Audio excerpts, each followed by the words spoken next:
Good evening. It's the first time I'm here. What's the name of this shul? Jewish Center, Rigo Park. Rigo Park. Okay, very nice. So I see everyone here is young. So maybe we'll speak about something that applied to us. To you, not to me. I'm old already, look. But for all these young guys and girls, I think that I should speak about your future coming up. Soon you get engaged, you get married. As people who try to keep Torah mitzvot and try to be faithful Jews with their relationship to Hashem, it's very important to start the preparation now. Because when you're going to meet somebody, by then it will be too late already. So I want everybody to know that a smart person, a smart Jew, learns from others people's mistake. Everywhere you are in life, always try to learn from other people's mistake. You don't want to have the same experience like some people around you, that you will feel on your own skin the pain that they went through. Whether it's divorce, whether it's marriage, whether it's business, whether it's buying a car, anything. It could be even not the most important things. You can always learn from other people's mistake. Smart people, they try always to learn from other people's mistake, and even if they make a mistake, they never repeat it second time. They try, it's enough. One time it's already too much. What do I say? If you review what's going on today between guys and girls in relationship, you find that the situation is very, very bad, critical, very bad. What does it mean very bad? Let's describe the situation. First problem is there are too many single guys and too many single girls out there that are having very difficult time to find their soulmate. Something is going wrong here. Obviously, it shouldn't be the situation in the world. The ratio in the Jewish world between guys and girls is for every 100 guys, there is 105 girls. So the girls having here a minor problem, 5% extra, too many girls in the world. It could have been a lot worse. So the situation is that basically it's almost 1-to-1. So technically, it shouldn't be more than 5% of the people not married. That's the maximum we should have had, but we have a lot more than that. So that's one problem. We will have to understand why that's the situation. Second problem is many, and I mean many, and the numbers are growing tremendously every year. Many of the couples who are getting married right away, within weeks after the marriage, having very difficult time, and many of them ended up in divorce within a year or two. It used to be 4 years, now it's like a year or two. It's mamash, as soon as the girl became pregnant, right away divorce started. What's going on here? So what's the point? To go, to run, to find a girl, to pay so much money, to pay for the wedding, and 6 months later to start going to court and fight for custody or for child support? This is what life is all about. Something is not right here. If you really review all the marriage problems out there in the world among Jews and non-Jews, it's all personality problems. It all comes from one source, mainly ego, greed, and horrible personality, which means laziness, chutzpah, dirty mouth, pushing your nose to other people's business, things that a person should not do. Once a person cannot control himself, obviously it's just a matter of time until the situation between him and his wife will turn bad. There's always, when it comes to divorce, always each side blames the other side. It's her parents, it's her, she's this, she's that. But if a person really checked himself carefully, you always find that both sides are guilty. Most of the time is equally guilty. Sometimes one side is more guilty than the other, But you cannot find bad marriages that you can only blame one side 100% and the other side is completely innocent. It's almost never, you can never find things like this. Why? Because even if a boy and a girl, one of them is worse than the other, if the other one will be clever, they can overcome some of the problems. Being clever, knowing what to say, how to talk, how to work out with your spouse, can correct the things within months. The problem is that everybody has today lack of patience. Nobody has patience. Right away, 1 fight, 2 fights, 3 fights, they want to break everything. So you have to be clever. First mistake in marriage, in relationship, when people start to date, is greed. Looking for somebody wealthy. That's already the beginning of your destruction. Remember, now I know what you're going to tell me. That's the society we live in. The cost of living is very expensive.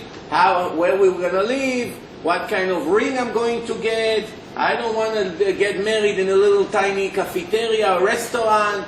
Come on, it's not fair. All my friends got married in bombastic weddings. All this nonsense that you're going to tell me, it's all against Hashem's will. It's against the Torah. We never found anywhere in the Torah that the obligation before you get married is to find a rich soulmate. Nowhere.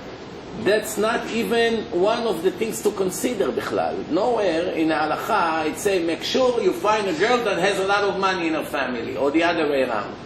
Never find it. I never saw any of the rabbis in the last 2,000 years writing it in their books when it comes to relationship. It wasn't even something to consider. Only today it became 90%. If you have that, they're willing to get married. If not, no, not for me. It's not only to teenage. Even people that are older, 40, 50, 60, first married, second married, third married, they still don't give up.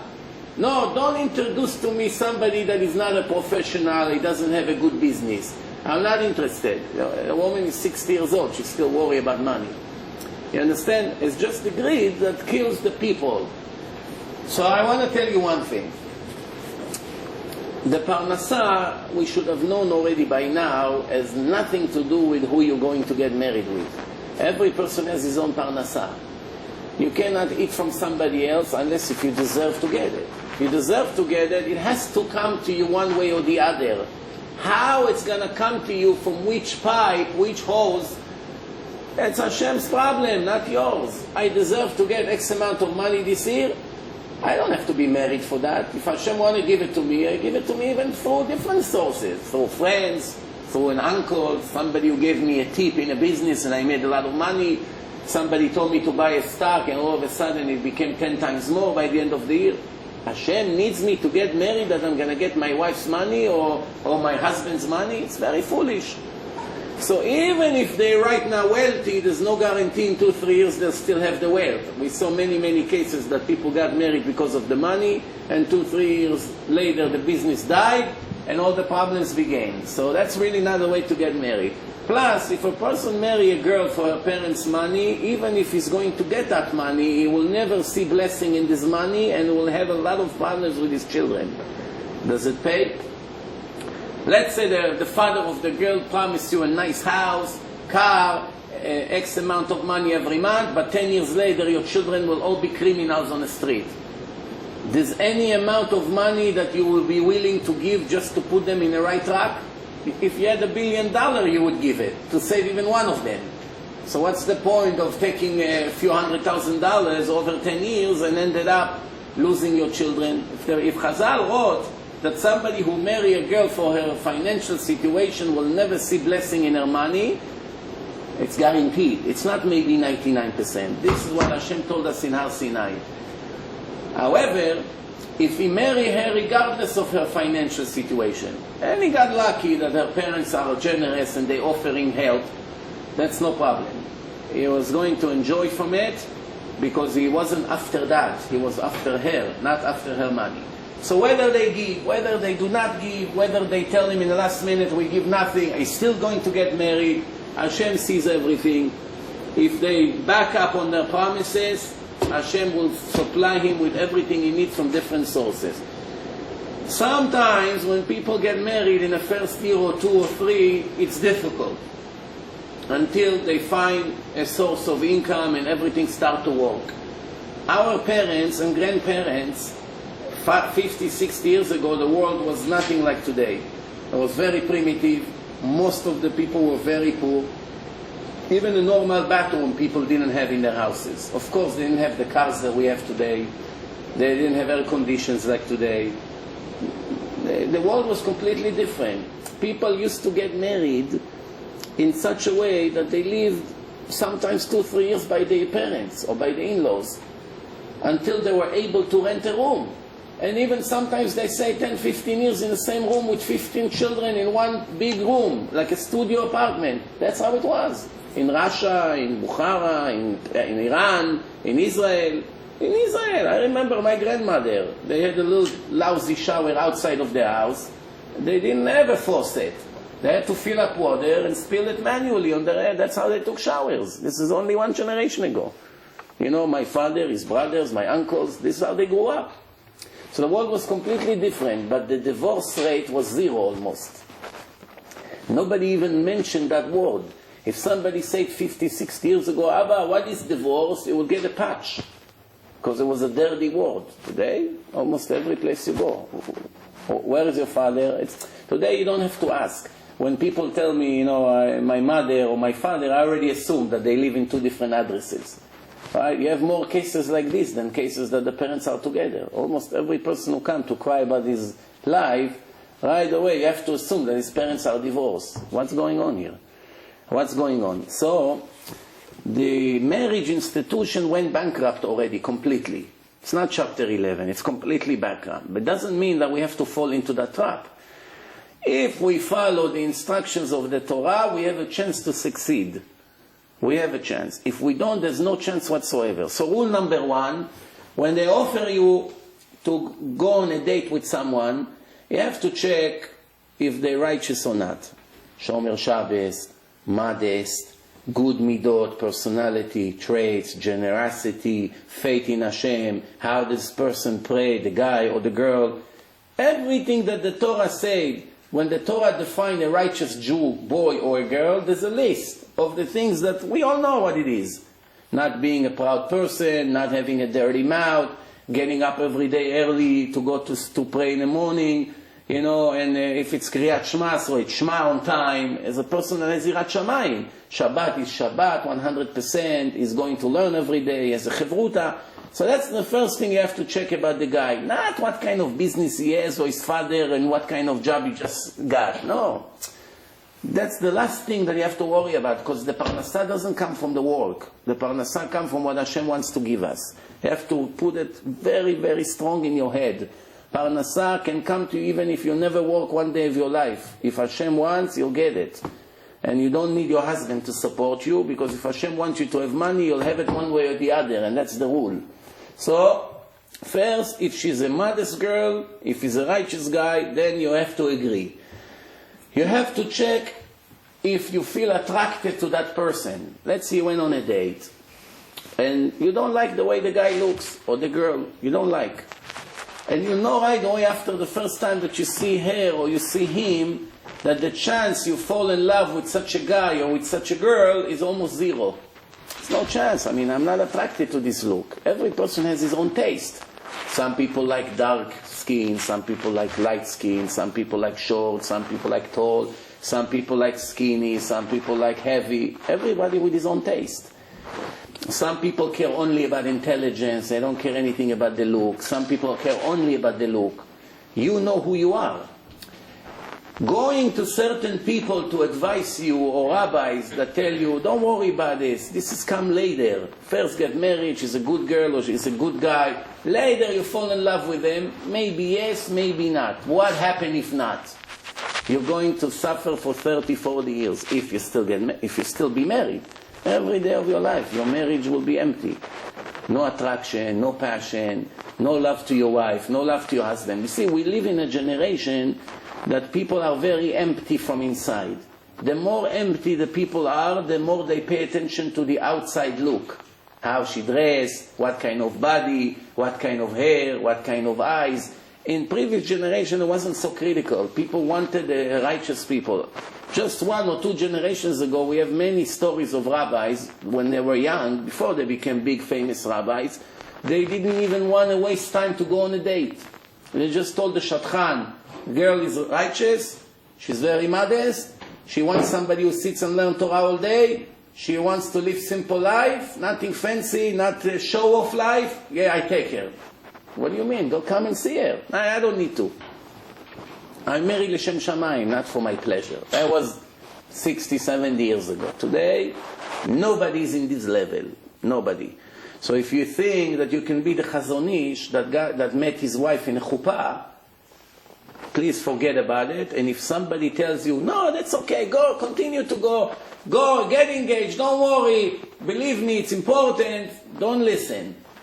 You need the attraction. You need to like the girl and she needs to like you.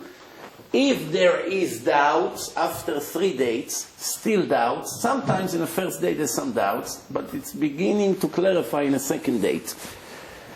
Which means you had a doubt if the guy is smart enough, that already by the second date you realize he is smart enough for me. In the first date maybe he was shy, he was mumbling some things, he didn't have confidence. First date after so many years, fine.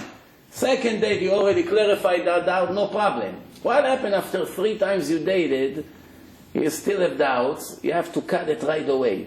You do not get married with any open doubts. Whether it's doubts about his righteousness, about his effort, his hard working, if he's lazy, not lazy. This is things that can destroy marriage, about his ego. Like I knew a girl that she went on a date, and she said, the guy looks very nice guy, really a very nice guy. He's a Baal Tshuva, he likes to listen to lectures, everything looks great. But there's one problem. Sometimes one problem is too much already. Because it depends what kind of problem. What's the problem? The guy is a self-centered person. Every 2-3 minutes he has to say something about himself, to praise himself. Sometimes it's showing insecurity. A person is insecure, so he can constantly make up show-off stories about himself. I was this, I'm the first one, I'm this, I'm that, I'm that. But in reality, he doesn't have any confidence in himself. That's why he constantly has to speak about himself. Something like this is not the end of the world, because if you build up the confidence of the person, he won't have it won't be necessary to make up stories. But sometimes it's just ego problems. No matter how much confidence he has, it's a show-off. All he wants to do is people to give him attention and to admire him and to compromise him. And something like this, it's cancer in your house. Your life will not look good, because that will affect the kids. Everywhere you go, people would laugh behind your back. You have to consider 1,000,000 times if you want to end it up with a guy like this, who tell all kinds of story to praise himself everywhere we go. Yeah, I'm the first one. That rabbi loves me very much. When I come, he said that I'm the best in yeshiva, I'm this and that. Right away, she had to cut it because it wasn't going away. First time, I told her after the first time, wait, don't rush. Maybe it's problems with confidence. He's embarrassed, he's meeting you, he's trying to impress you. He has good intention. Wait, maybe it's only now. Second time, third time, okay. It's an addiction. He has to work on it. Maybe one day he'll get out of it. It's very difficult. People that are proud, it's not so simple to correct it. Why? Because they feel that what makes them happy is attention. Once they don't get it, it makes them very miserable. Sometimes you see people like this in a lecture. They have to say something every few minutes in a lecture. Not because they're really interested to know the answers. They just want to show that I'm here. I'm here. Like some people go to the lectures in Israel, they give out microphone to the audience. It's always the same people. You heard this lecture 30 times already. Why you continue to go? Maybe they'll give me the microphone and I'll become famous. Because then later they give CDs, videos. That's all they care about. Do you want this to be your husband or do you want this to be your wife? Okay. One other thing is, let's talk about the things that you should never ever compromise on. Never. No matter what the situation is, never agree. For guys, let's start with the guys. A girl that dressed not modest, provocative, she tried to attract attention on the street from the guys, you're going to be the biggest fool if you agree even to date her once. You agree because that's going to be a temptation. Third time, you ended up with her and you're going to be most miserable guy on earth. Not to talk about all the punishments you're going to go after you die. For every day that your wife walks like this in the street, you become a partner of her sin because you did not prevent it from her. So you're buying yourself a very big problem if you agree to meet with a girl. So you might tell me, Rabbi, the religious girls today are not even modest. I agree. There's a big problem today with modesty. But if Hashem sees that you really care about that your wife will be a modest girl, if you really care about it, once, twice, 3 times, 10 times you turn down shidduchim, promise you, it's going to find you a great girl. You have to know one thing. In the Gemara, this is what the Gemara says. The Gemara says, מזווגים לו לאדם זיווג לפי מעשיו. A person receives his soulmate according to who he is. Now here comes the Gemara, and this is what Rashi writes. Very, very interesting, very interesting. What does it mean, according to who you are, that's how it's going to be your wife? If you're righteous, you have a righteous girl. If you're wicked, you get a wicked girl. That's what we think, right? That's what it means, according to who you are. But that's not what Rashi writes. Very interesting. Rashi writes, צנועה לצדיק, פרוצה לרשע. Rashi should have said, Rashi, everything he says with Ruach HaKodesh 100%. There's few times in the entire Talmud that Rashi wrote, I do not know the translation to this word or to this sentence. I do not know what it means. I do not know what the Torah meant. Maybe you can count on 1 or 2 hands how many times in the Chumash and how many times in the Shas. What do we learn from this? That all the other times when he wrote something, he was 100% sure that that's the answer. You understand? He didn't. It's not a show-off. I do not know. Let's pretend I know. I'll write something. Who would know ever? Nobody knows better than him, obviously. So he could write whatever he wants. He wrote, ולא ידעתי חני, ולא ידעתי מה פירושה. I did not know what it means. Which means 100% honesty and integrity in his commentaries on the Torah and in the Talmud. And this is what he writes. He did not write tzadika la tzadik, resha'it la rasha, like it should have said. No. He wrote tznu'a la tzadik, prutza la rasha. Modest girl to the righteous boy, and prutza, girl that completely not modest, to the wicked boy. So we see, and that's constant through the entire Torah, it's always the same thing. That when a woman is being reviewed in Shamayim by Hashem, there's only one thing that is above every other mitzvah and any other sin, is the modesty of the girl. If she's not modest, any mitzvah she's going to keep, she won't cross the red line. No matter what she does, keep Shabbat, do chesed, help the poor, anything you can think of which is great mitzvot, if she dressed against the halacha, she will not pass her test in life. She fell big time. If she's modest and she has many different problems in different things, she's much better off than keeping everything and dressed provocative on the street, that people look at her body or her beauty to attract attention. Today, when the girls look at all kinds of magazines and televisions at work, in a gym, I don't know where they go, whatever they go, even they go to separate gym, it's television over there, they see dirty things, it gives them all kinds of bad ideas, they imitate all these prutzot goyot that they see in the media, they don't even realize that 2-3 months after they started to work up, she became like this prutza from somewhere from LA, you know. She see this goya, the new fashion, the new thing, they go to the store, it's going inside every place in Judaism. It's destroying us. But we see, for whatever reason, the most important thing to HaKadosh Baruch Hu about the girl is her modesty. You see, in the entire Torah, you never find Hashem praise a woman about anything else. Only modesty. Rivka, modesty. Rachel, modesty. Leah, problems with modesty. That's why she ended up, Esav wanted to take her. Esav was supposed to be her shidduch. The last minute, because she cried so much, she ended up with Yaakov. Dinah was raped because his mother walked on the street in public and people looked at her. Horrible things. Dinah, her daughter got raped because she wasn't 100. She was nothing near the ladies today. Don't get me wrong. If Leah would be in this generation, she would be the most modest woman in the world. The most modest, for sure. But according to that level of generation, She wasn't 100%, her daughter got raped. Understand what we're talking here about? This is Torah, it's a divine book. It's not somebody had an idea to write. So we see everything. Sarah Imenu, Abraham didn't know her beauty. They're already old. He never ever realized how beautiful his wife is. One of the most beautiful ladies in the world because she was so modest. Until one generation ago I had the merit to see a lot of old ladies. Slowly they pass away from the world.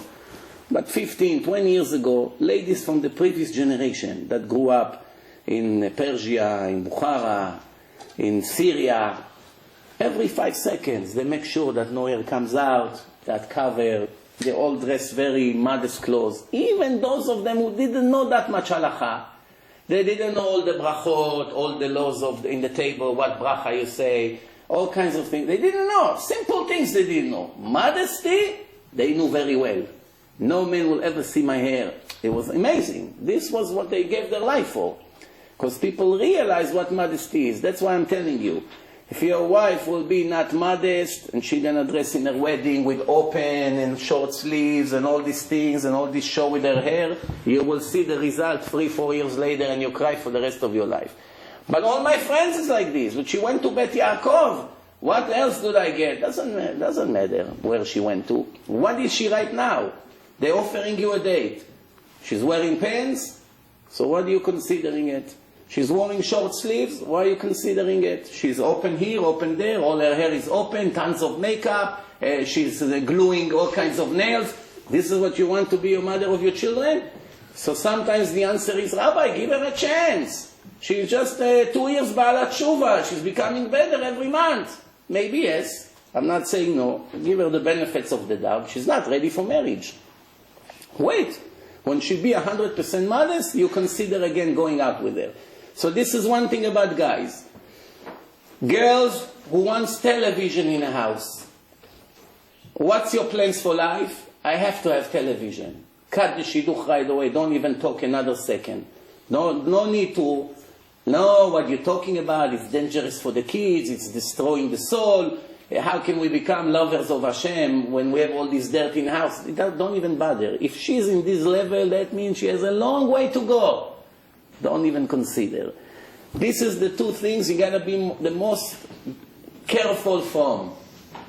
Even on Shabbat, if she's not so strict about Shabbat, generally she keeps. She doesn't drive, she doesn't turn the electric on, but she makes a lot of other mistakes on Shabbat. You can work it out with.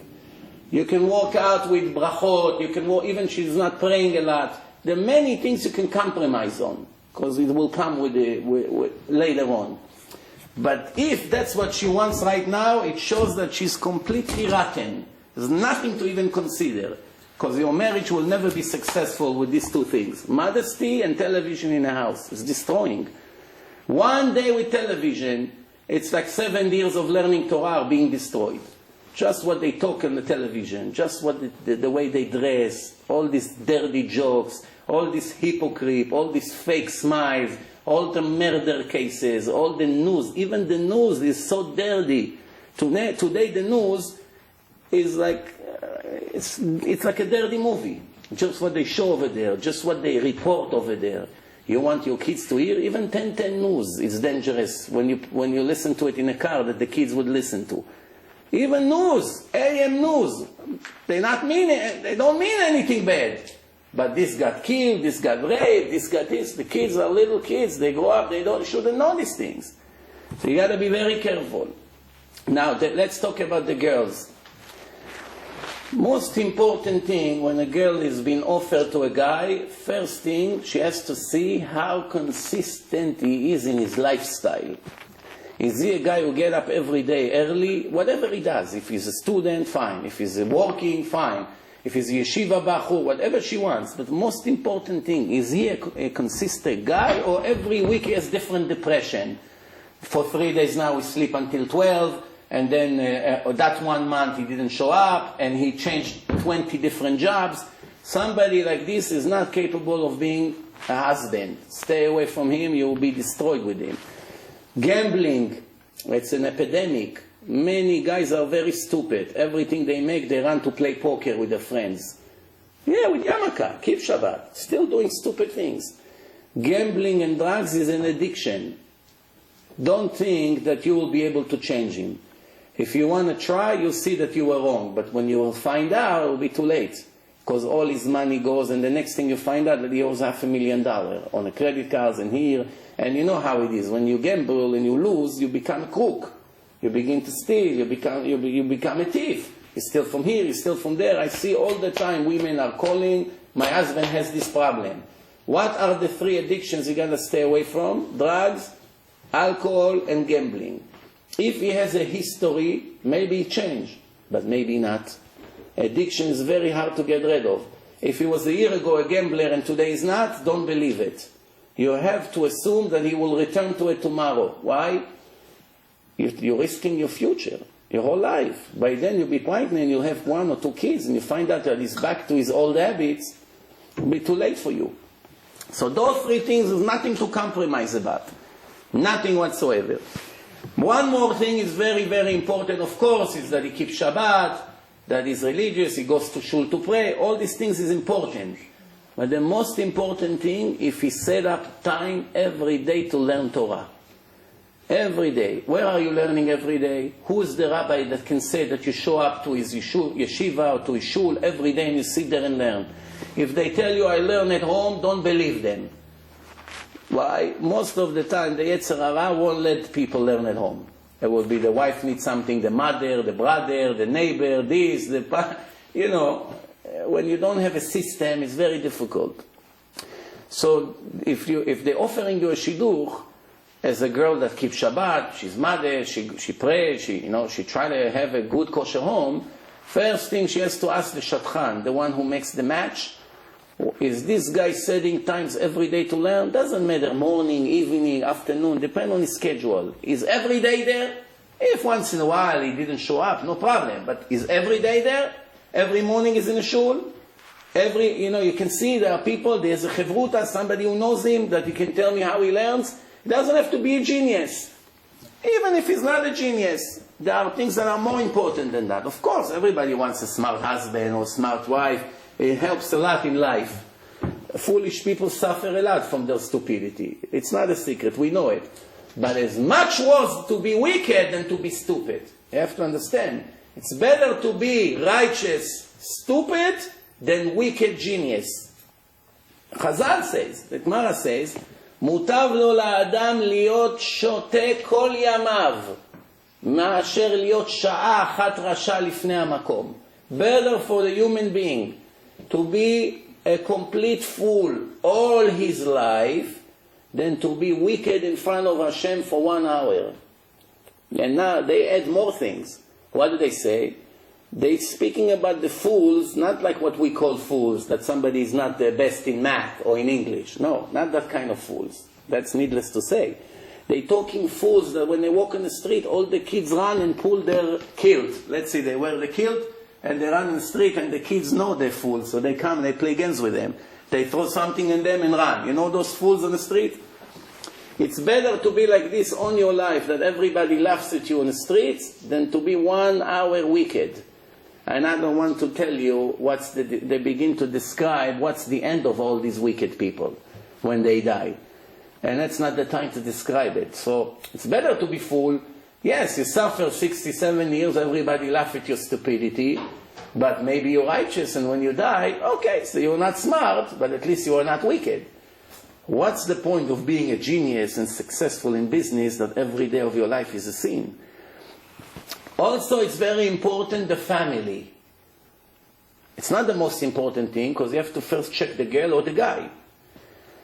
But why the family is important? Because God forbid, if one day a tragedy happens, let's say you marry a guy, and one day he dies, who's going to raise your children? His father. His father, his brothers. If they are criminals, crooked, not religious, what's going to be the end of your kids? Your husband is not around anymore. Now they're going to have to raise them with their dirty television at home and the way they talk and the non-kosher food at home. That's something to consider. But if the guy or the girl are very good, even if the family is not good, it's not a reason not to take the shidduch. Especially in this generation, because this generation, the prophet said that the kids will make their parents religious. It's an opposite of what it used to be until now. Now, you see, look, the older people are less religious than the younger ones. The younger ones all over the world, they're becoming religious everywhere I go. LA, Miami, Carolina, Toronto, Montreal, everywhere I go. It's a movement of all the young guys and girls. Great Neck, here, this Shabbat we have a Shabbaton in Great Neck. Single guys and girls, Shabbat, the shuls in Great Neck on Shabbat, 90% young guys in their 20s, guys and girls. Most of them went to public school, but today they became frum. So you see, the young generations today have motivation, have more inspiration to come. They listen to lectures on the website. With the help of the internet, today you can reach Torah by pressing few buttons. You know, in the old days, a person wanted to go learn Torah, he had to take his donkey in the snow, in the rain, on a donkey until he gets to the yeshiva. There's no electric to make fire, freezing, you have light, until finally you are able to learn an hour if you had to walk. Today, you sit, you punch few buttons, any rabbi in the world, you can sit and listen to him every day. It's very inspiring. Okay, now let's assume that the dates is fine. They're offering you a good girl, good guy, everything is fine. There are certain things you got to be very careful. First of all, you should know the rule. If a guy and a girl make sins, even minor sins, not all the way, minor sins, shaking hands, maybe a little hug and a kiss even on the cheek, sins that are against the rules of Hashem will be very painful later on. You cannot escape from response. If you do it in the right way, you'll have blessing in your marriage. If you make sins before your wife is allowed to you or before your husband is allowed to you, later you will see the results of those few sins that you consider minor, but the Torah consider very serious. So it's either you do it correctly or you don't do it at all, because it doesn't pay. I'm telling you, and especially somebody like me that I see after so many years that I speak all over, and I see people that I warned 10 years ago, 14 years ago, later how they come to cry to me about their situation with their marriage and their children. And I remember how I warned them from the way they live before they get married. They're already husband and wife 6 months before they go to the chuppah. So what's the point of going to the chuppah? What's the whole ceremony? To allow her to be a wife. She's your wife already. They move together, they go together, they're already in parties, they sleep together in people's house for Shabbat, they go to places for Shabbat, they stay in the same house. They're not even married. The Yetzer Hara celebrating. So the answer is, you want to take it that way, like the Goyim, like the secular Jews, it's your responsibility. You will see later on that everything you do in your relationship with your husband or wife will not be clean.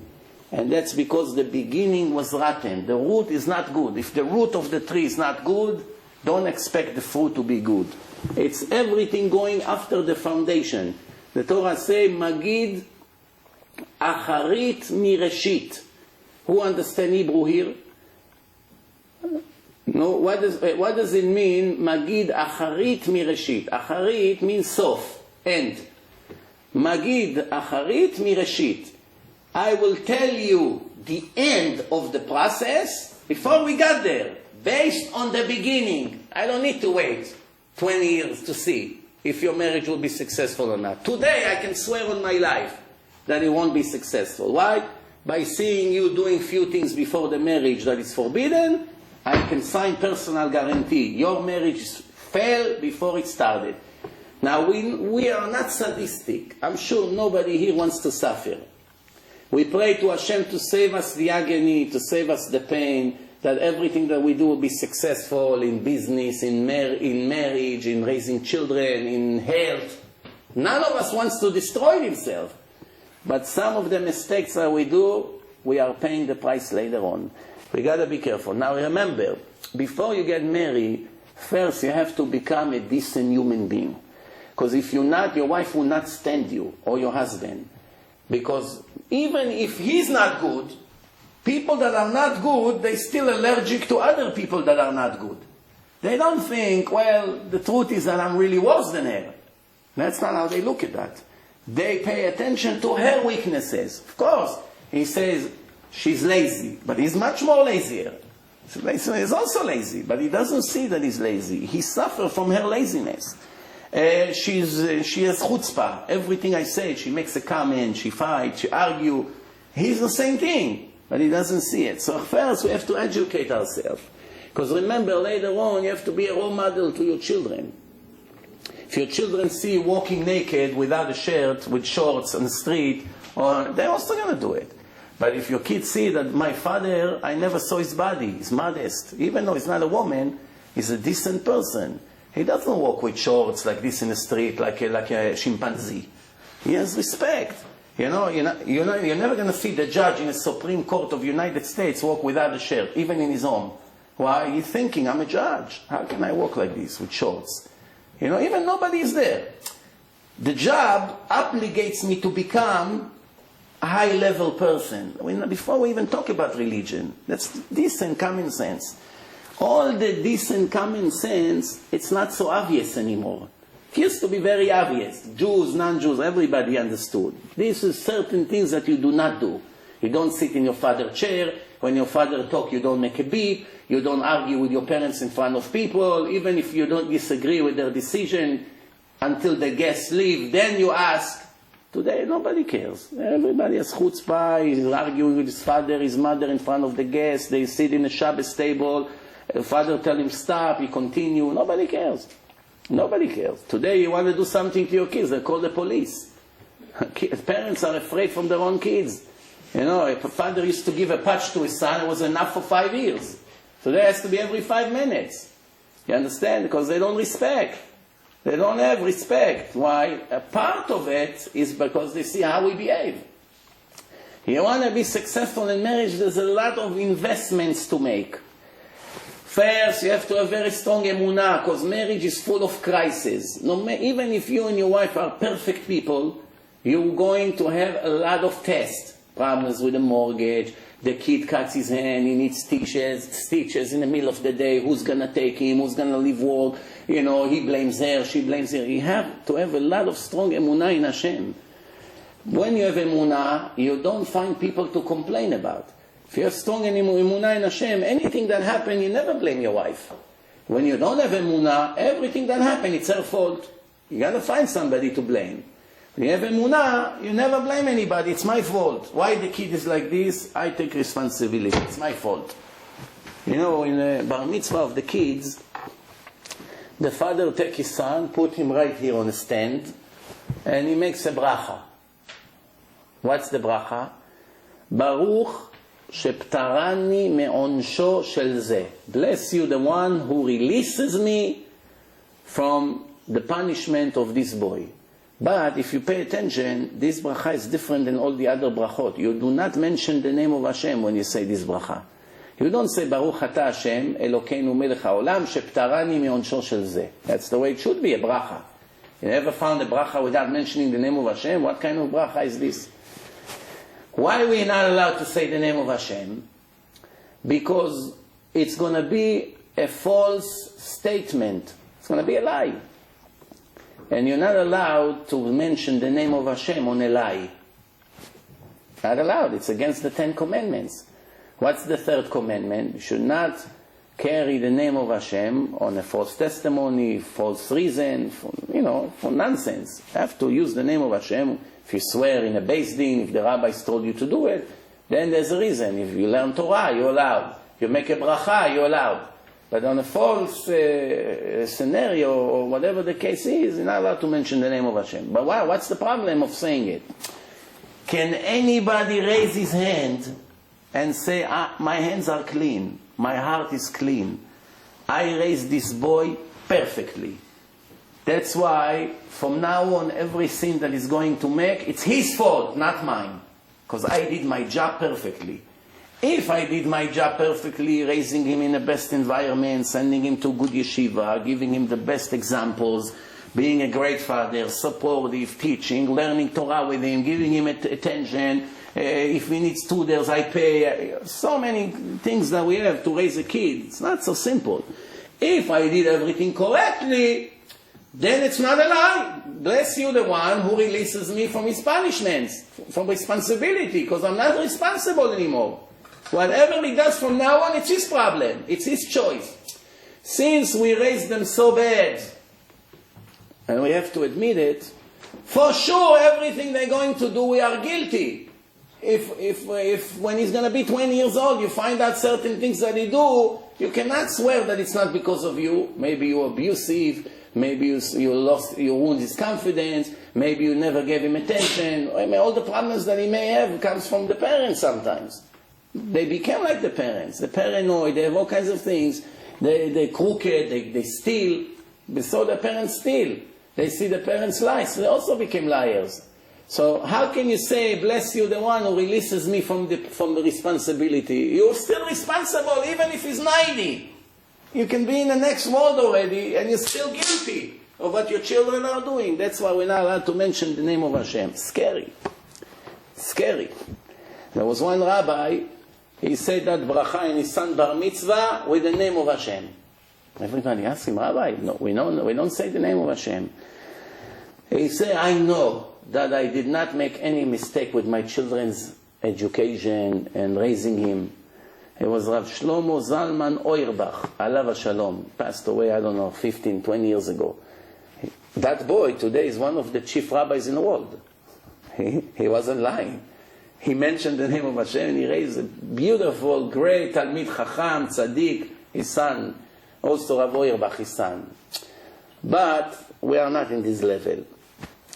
Also, you should know, speaking about relationship, Rav Shlomo Zalman Auerbach, in his wife's funeral, when a person buries his wife, lo alenu, that's the last opportunity to ask her for forgiveness for all the problems you gave her in your marriage, all these years, right? You may marry 40, 50 years. Before they bury her, it's the last chance.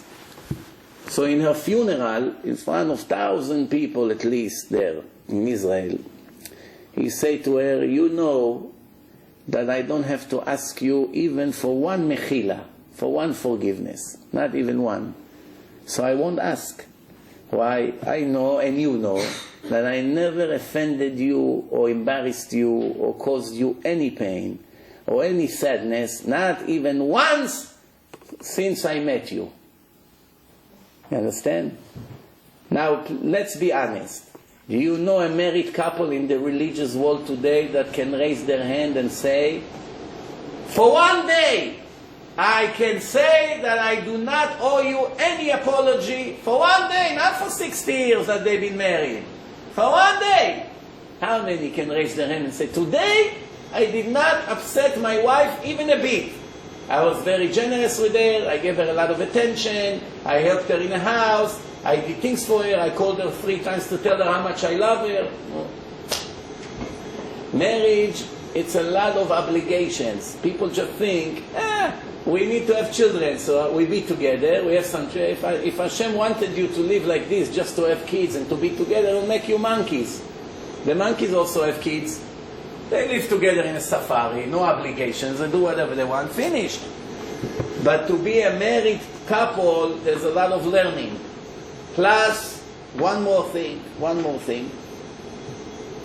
If you think you're entering marriage to receive from your spouse all kinds of things that you didn't have until now, your marriage will not be successful. You have to have a positive thinking, I'm entering marriage to give, not to take. Whether you're the man, whether you're the girl. It doesn't matter. I didn't get married that I have somebody to cook for me. Or somebody to make laundry for me. That's not why I'm going to the marriage.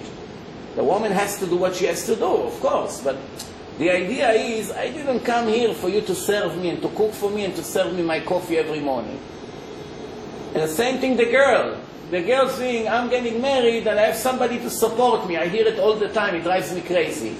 I need to get married. I'm tired of supporting myself. I need somebody to take care of me. This is what marriage is all about? Somebody to pay you or some money to go to a restaurant and drink coffee and to eat breakfast? For that you need a husband? That's not how it goes. You have to understand, the main test in life is how you behave with your wife. How you behave with your husband. If you're nice to the whole world and you're not nice to your wife, your chasadim, your kindness to others will count 0. Why? Because Hashem will test you how you are with your wife first. Therefore, for all these righteous husbands that are very nice to the community and to the shul, and their wives are crying every day in the house, they are not righteous. They're dreaming that they are. Because the test is in the house first. Same thing the girls. If she's very good to everybody, but she's neglecting her husband, then obviously she's not righteous. One more thing. Many times I find that the reason for the marriage problems is the parents. The parents of the guy and the parents of the girls. Especially now in these days, that most of the parents did not learn Torah. They are ignorant in Judaism. They don't know halachot. They don't know the laws of Shabbat properly.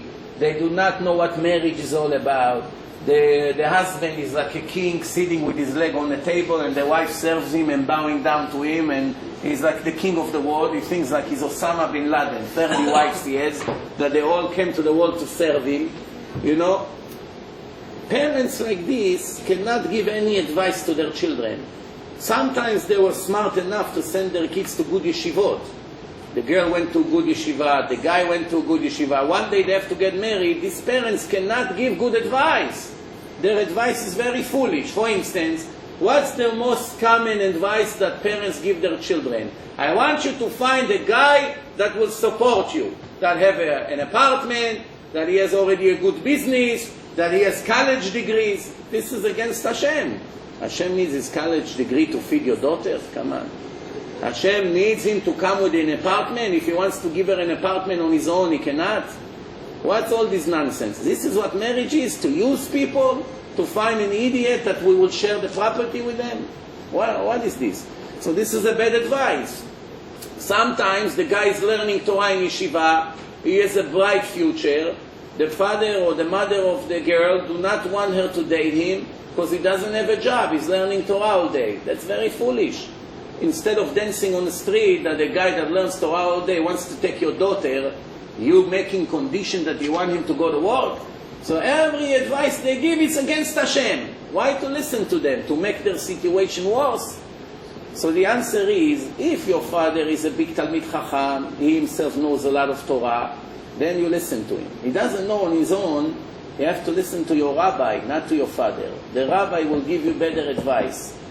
And if the parents making problems, you bring them to the rabbi and try to compromise wherever you can. Many of the marriages broke because of the ignorance on the parents, and they destroyed their children's future. You have to know one thing. Hashem knows who is going to be your husband. If they set you up with this guy and your parents ruined it for you, you lost your shidduch maybe permanently.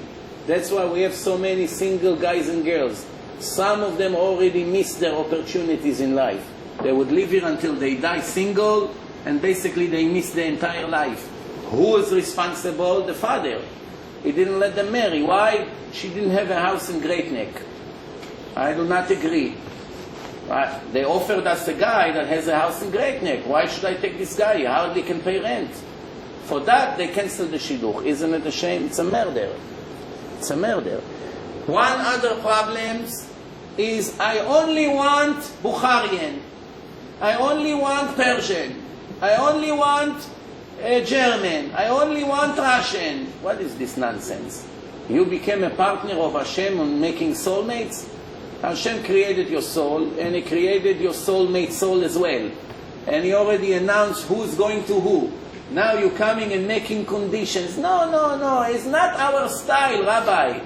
We're not used to this kind of people. I want to sit with my in-laws, drink lechaim, and a table, you know. This is what we want, you know. We are the people. This is our mentality. Who cares about your mentality? What is this nonsense now? We care now if the guy is righteous or the girl is righteous, put them together. Who cares about the color of the skin or the accent or where they grew up? The Torah is universal. It's the same Torah to the Bukharian and to the Ashkenazi. The same Torah. They both have to put tefillin, and the tefillin is black. The tefillin is black all over the world. Shabbat is the same Shabbat. So big deal. The food is a little bit different. I saw, in my opinion, that the best marriages are mixed marriages. Ashkenazim and Sfaradim, I find that the marriages is healthier.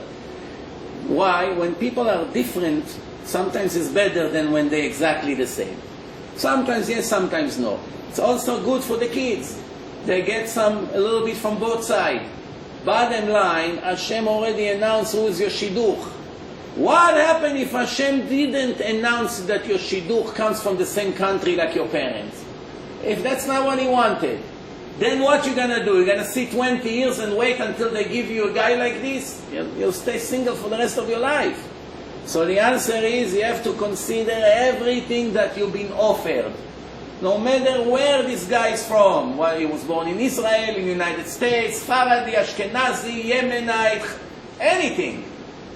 If we find something in mutual, we like each other, there is attraction, we both have the same idea about the Torah and the customs to raise our children in the same way, we do not want to be modern, we want to keep the house kosher as possible, doesn't matter the accent or the food or the way you dress. All these things are not so important. The most important thing, I want to marry this guy. You know why? Because he's righteous. He has derech eretz, he respects me, he's a gentleman, he knows a lot of Torah, he's not greedy, he's not a crook, he does business honestly with his customer, he's Baal Chesed, he helps everybody, and the same thing with the girl. She's modded, she's not talking to every guy on the street, she's Baal Chesed, she wants to cook for the yeshiva, she wants to help my parents when, that's good. So that's a good wife. Just before we finish, and then I give you time for some questions, you have to know, before before you get married, let's say Hashem decide that you get married age 20, let's say, and now you're 17, let's say. These years now are very, very critical before the marriage. Why? It's much more critical to improve your spiritual level before your marriage than after the marriage. Not that after it's not important. It's also very important. Every day of your life it's important. But why it's more critical before? Because then it's going to be too late. Which means, the Gemara says, Mezavgim lo la'adam zivug lefi ma'asav. A person gets a girl according to his level. So that means, let's say, when you were 12 years old, you were in level A.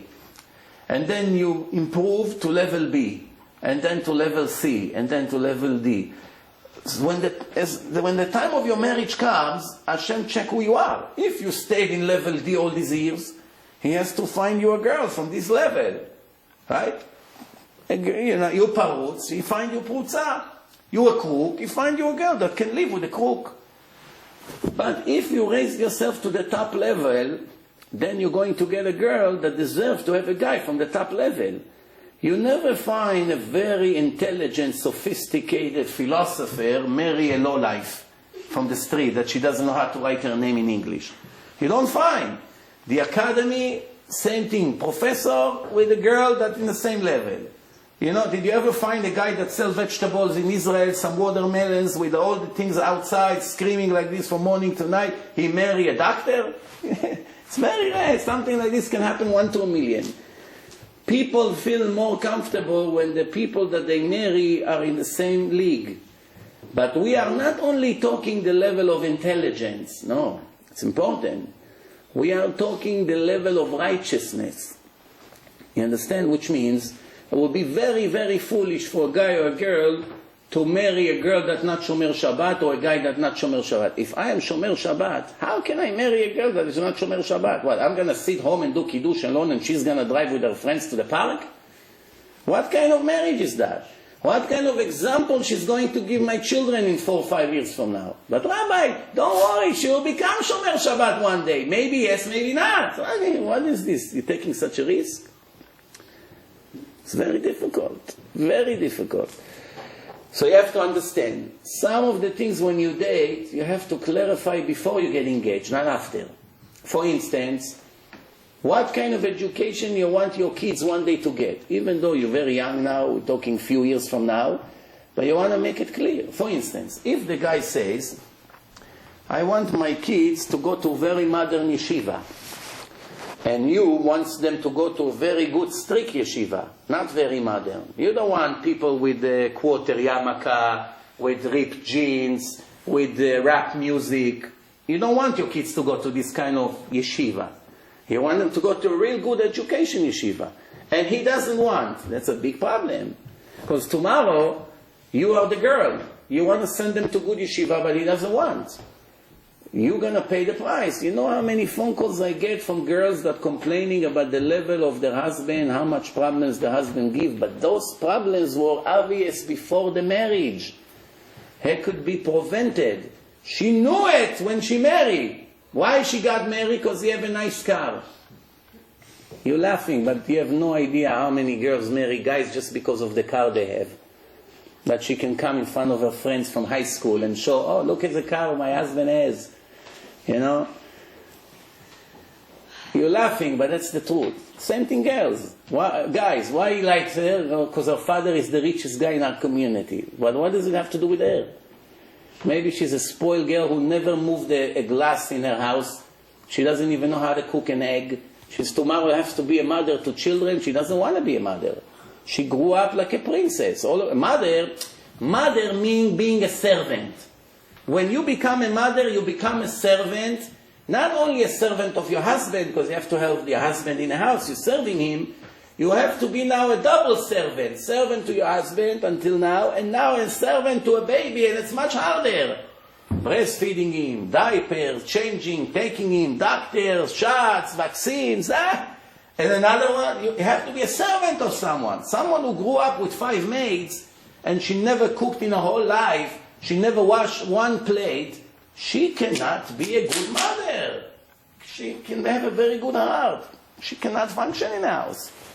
You see it all the time. I'm telling you, I'm going to some places and I see fancy girls that grew up in rich houses and they also live in rich houses now. They marry rich guys. They live in mansions. They have few maids.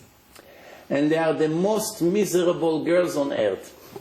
You have no idea how much they complain about the kids, about this, about that. It's never enough.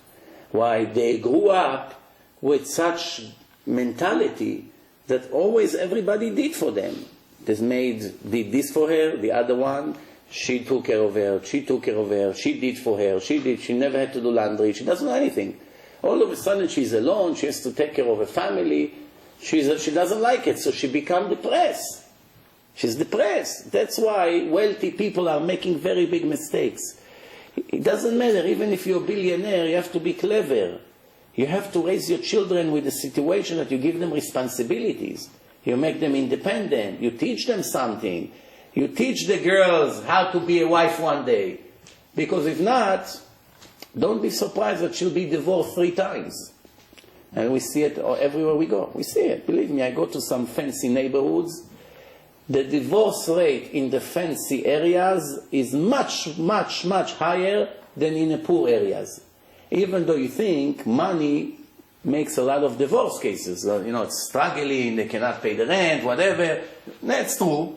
That's true. When there's difficulty, if people don't have good emunah, it's affecting the marriage, unfortunately.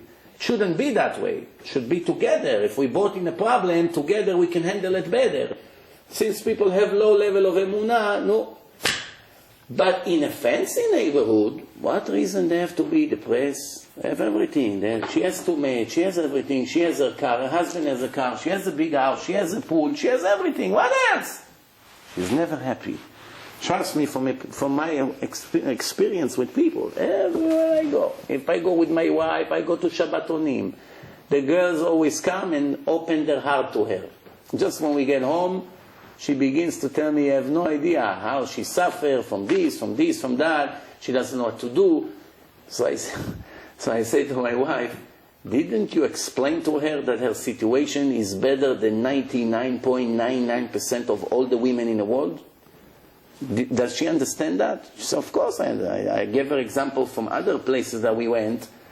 So it make her feel good for a day or two, that compared to others she hasn't much better. But right away she go back to her mentality.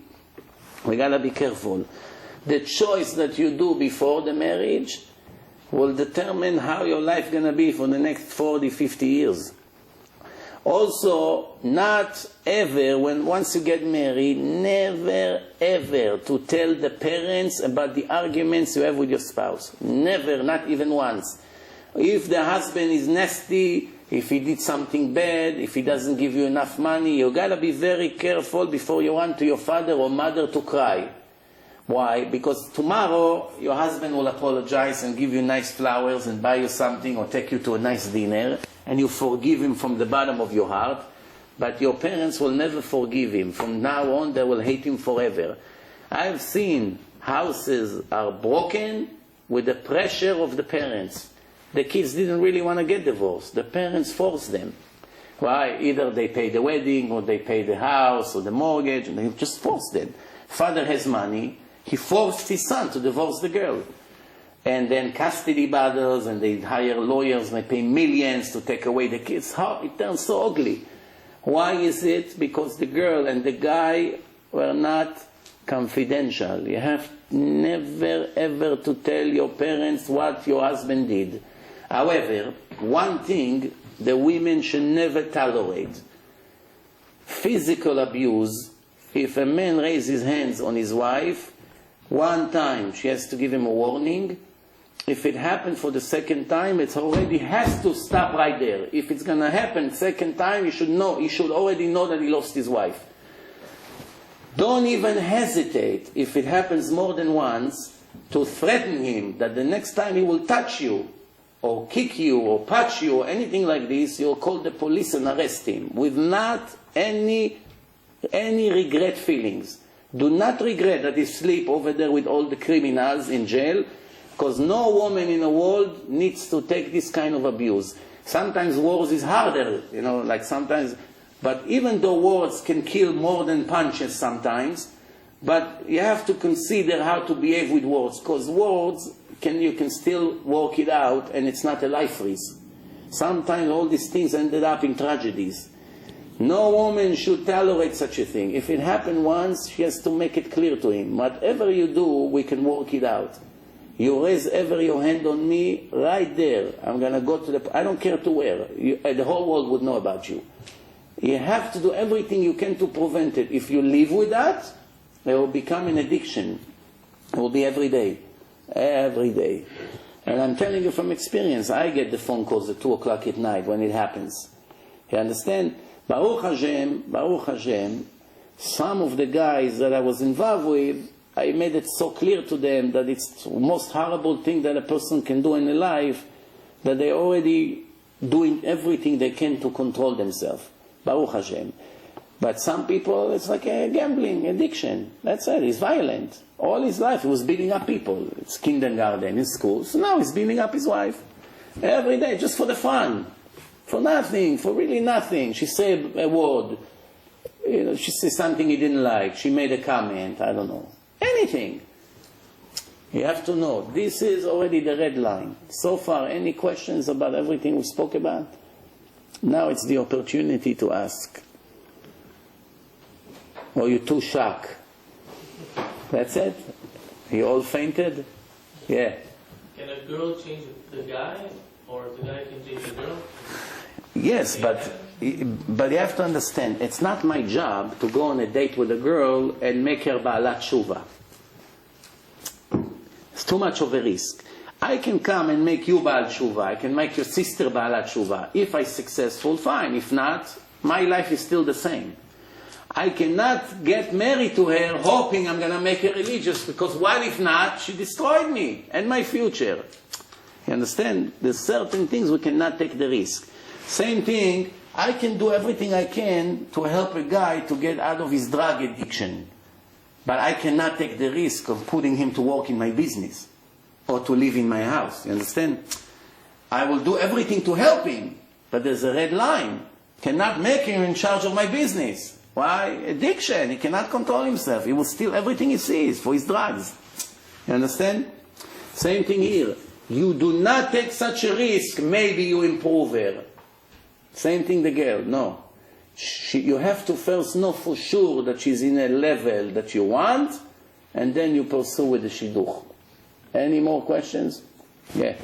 Nowadays, a lot of girls are not virgins. Yes. Girls from the... Okay, Yoshua ben Nun, the Torah told us about his wife, Rachav. Rachav was a famous prostitute that the spies went to Israel and they found her, and then she converted, she became a righteous Jew, and the greatest Jew at that time, he was after Moshe Rabbeinu, the leader of Israel, married her. Why do you think the Torah gave us the information about her? To embarrass Yoshua that he married an ex-Goya that used to be a prostitute? No. To teach us that when a woman makes tshuva, she's like a new baby that is born. If it's really a tshuva, which means she's very modest for a while already, not for 2-3 weeks, it's not enough. You have to wait a certain period of time to see that she became really modest, 2-3 years. You know, oh, she's stable already.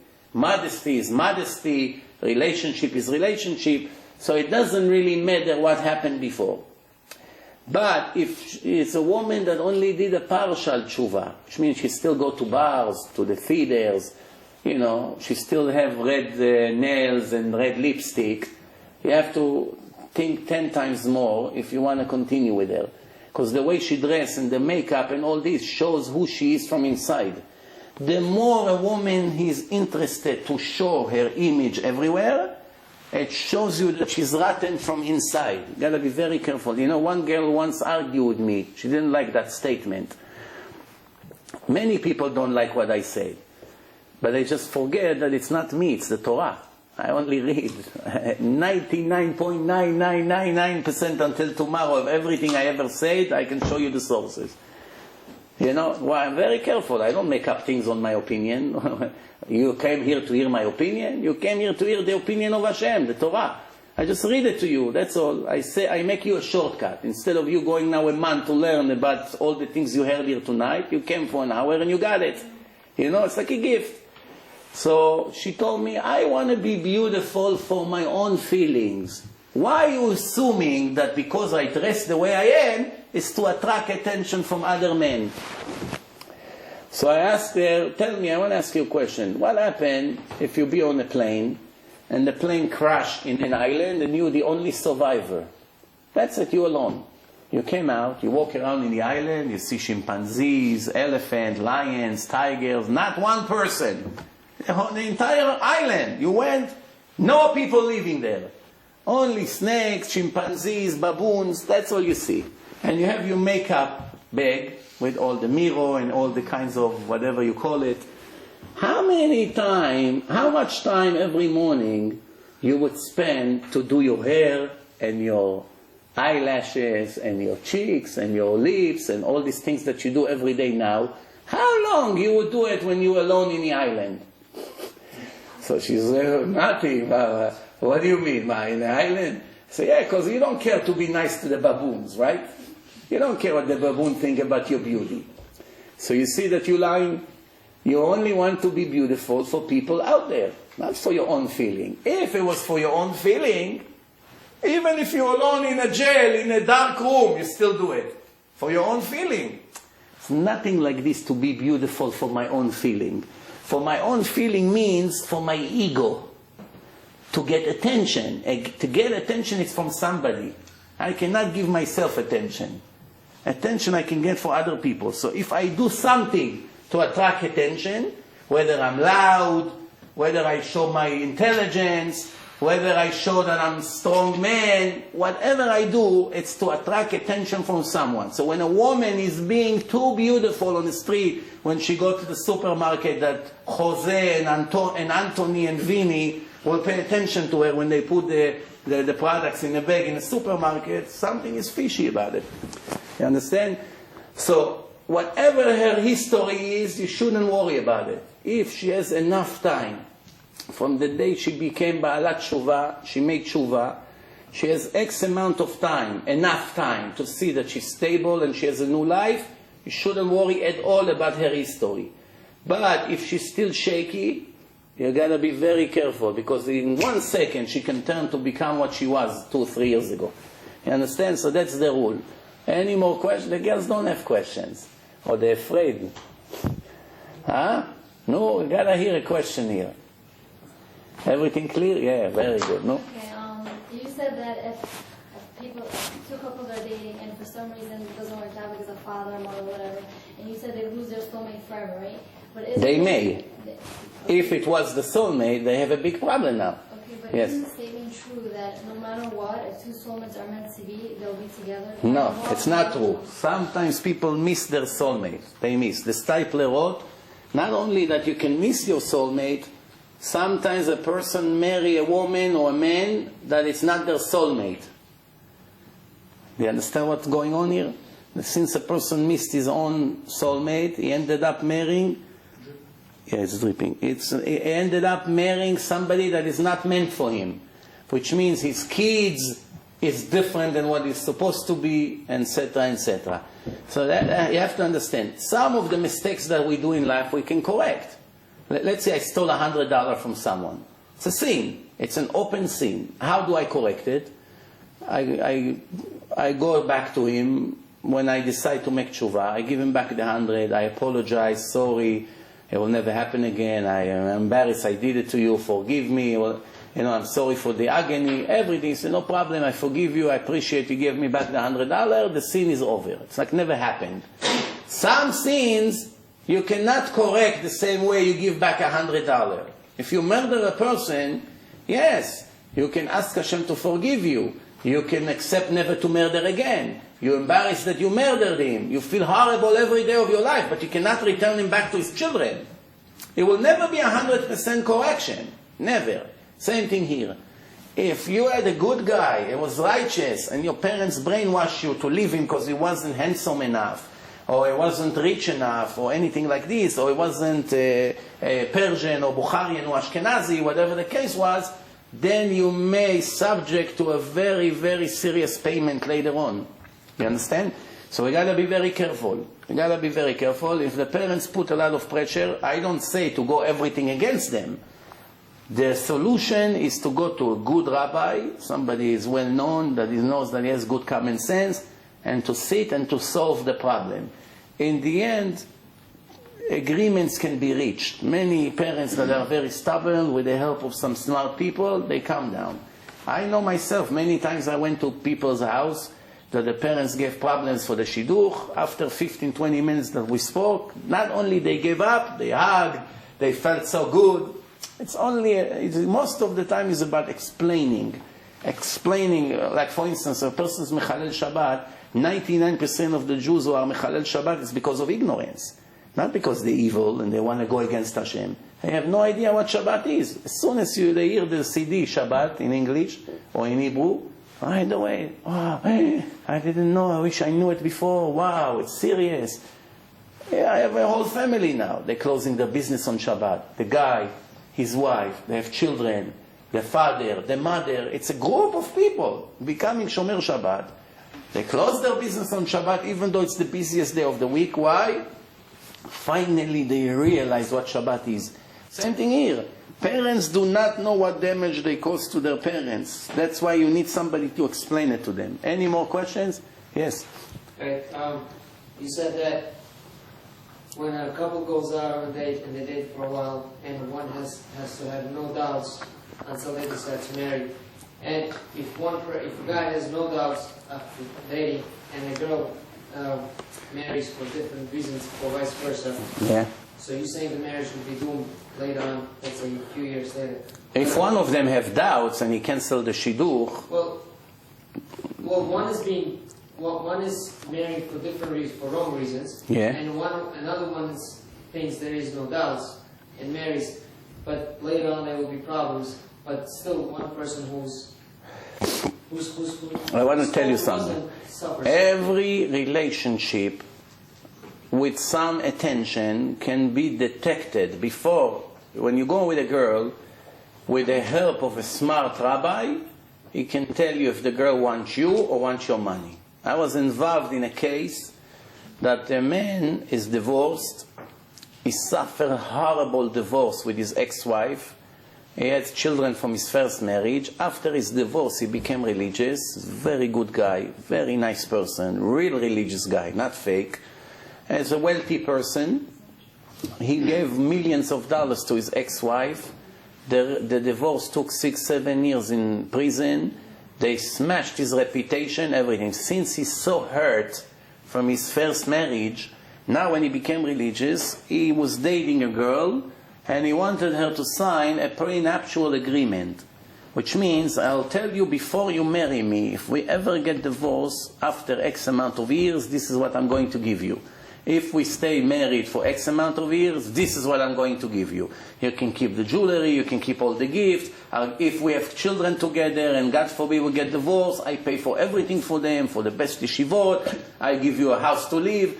It was pretty generous, but it was so ugly. I was so disgusted from this meeting that took place, that place.